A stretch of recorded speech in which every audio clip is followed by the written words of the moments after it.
जय हिंद, नमस्कार। सेना भर्ती में अग्निपथ योजना लागू कर पहले ही पूरा भर्ती सिस्टम बदल दिया गया है और अब एक के बाद एक लगातार इस योजना में इस तरह के बदलाव किए जा रहे हैं जिससे कि उन युवाओं के भर्ती होने के चांस अब बहुत कम होते जा रहे हैं जो शारीरिक रूप से तो बहुत मजबूत हैं, जिनका फिजिकल तो बहुत अच्छा है, लेकिन वो पढ़ाई में औसत है यानी एवरेज है। देखिए, इस बार भी अग्निवीर भर्ती में दो ऐसे बड़े बदलाव किए गए हैं जिससे उन युवाओं का अब सेना में भर्ती होना बहुत मुश्किल हो जाएगा जो पढ़ाई पर उतना ध्यान नहीं देकर फिजिकल पर ज्यादा फोकस करते रहे हैं। इस बार भर्ती का नोटिफिकेशन जारी होने से पहले एक नियम बनाया गया जिसमें बदलाव किया जाता है कि इस बार से भर्ती में एक अभ्यर्थी एक से अधिक कैटेगरी के लिए आवेदन कर सकता है अगर वो इसके योग्य है।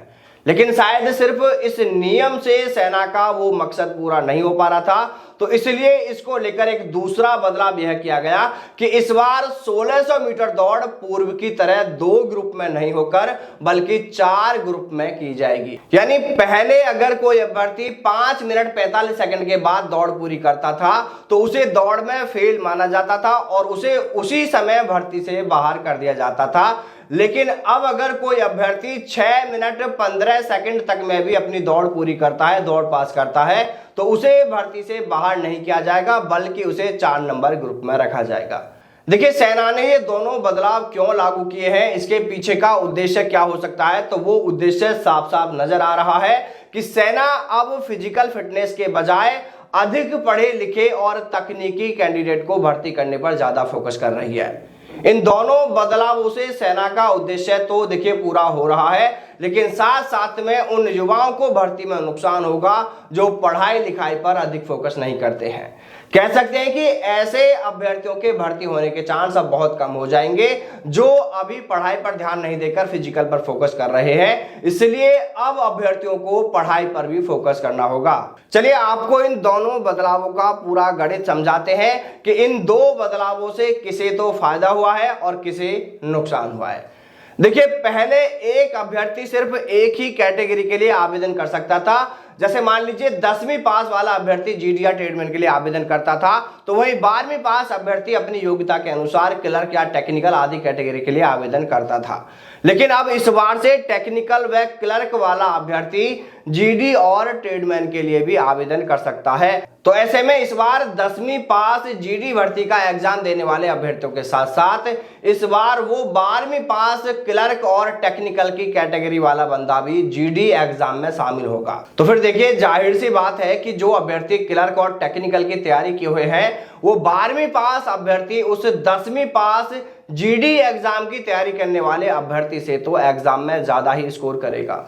देखिए, नोटिफिकेशन जारी नहीं होने से पहले जब इस बात को हमने कहा था तो जीडी वाले अभ्यर्थियों का यह कहना था कि क्या हुआ अगर क्लर्क या टेक्निकल कैटेगरी वाला बंदा एग्जाम में उनसे ज्यादा स्कोर कर लेगा तो वो उसे फिजिकल में देख लेंगे। यानी जीडी वालों को यह लग रहा था, उनका यह कहना था कि वो दौड़ में क्लर्क और टेक्निकल वालों को पछाड़ देंगे। लेकिन जब नोटिफिकेशन जारी हुआ तो नोटिफिकेशन में दौड़ को लेकर भी नियमों में बदलाव देखने को मिला। 2 की जगह इस बार 4 ग्रुप के लिए दौड़ होगी। यानी 5 मिनट से लेकर 5 मिनट 30 सेकंड तक जो दौड़ पूरी करेगा वो फर्स्ट ग्रुप में रहेगा। 5 मिनट 31 सेकंड से 5 मिनट 45 सेकंड तक में जो दौड़ पूरी करेगा वो सेकंड ग्रुप में होगा।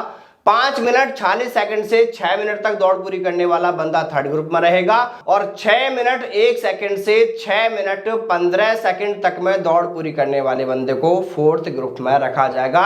यानी दौड़ में फेल इस बार बहुत कम ही होंगे। अब देखिए, जहां तक हमें इसको लेकर लगता है शायद यह बदलाव उन युवाओं के लिए किया गया है जो पढ़ने में तो होशियार है लेकिन वो फिजिकल में कमजोर है या औसत है। तो देखिए, यहाँ पर अब उन युवाओं के भर्ती होने के चांस बहुत बढ़ गए हैं जो पढ़ने में होशियार हैं, क्योंकि अगर वो फिजिकल यानी दौड़ में अगर वो थर्ड ग्रुप में, सेकंड ग्रुप में या फोर्थ ग्रुप में भी आते हैं लेकिन वो एग्जाम में अपना अच्छा स्कोर कर लेते हैं तो कहीं ना कहीं फाइनल मेरिट में उनका नंबर आने के ज्यादा चांस रहेंगे। इसलिए दोस्तों, अब अगर आपको भर्ती होना है तो आपको पढ़ाई पर अधिक फोकस करना होगा। एग्जाम में आपको अच्छा स्कोर करना ही होगा ताकि आपका नंबर फाइनल मेरिट में आ सके। यानी आप देख सकते हैं कि अब भर्ती का फॉर्मेट पूरी तरह से बदलता जा रहा है। पहले एग्जाम पर इतना जोर नहीं दिया जाता था, सिर्फ दौड़ पर बहुत ज्यादा फोकस होता था और आपने सुना भी होगा, यह भी कहा जाता था उस समय कि अगर आपने सेना भर्ती की दौड़ पास कर ली तो समझ लीजिए आप भर्ती हो गए, यानी भर्ती होने के बहुत चांस हैं। लेकिन अब आपको फिजिकल के साथ साथ एग्जाम की तैयारी पर ज्यादा फोकस करना होगा अगर आपको सेना में भर्ती होना है। तो इसलिए दोस्तों आप सभी अब अपने अपने एग्जाम की तैयारियों में पूरी तरह से जुट जाइए, क्योंकि इस बार आपका कंपटीशन और ज्यादा बढ़ने वाला है। तो चलिए दोस्तों, फिर मिलते हैं सेना में सेना भर्ती से जुड़ी किसी नई अपडेट के साथ। जय हिंद, जय भारत, वंदे मातरम।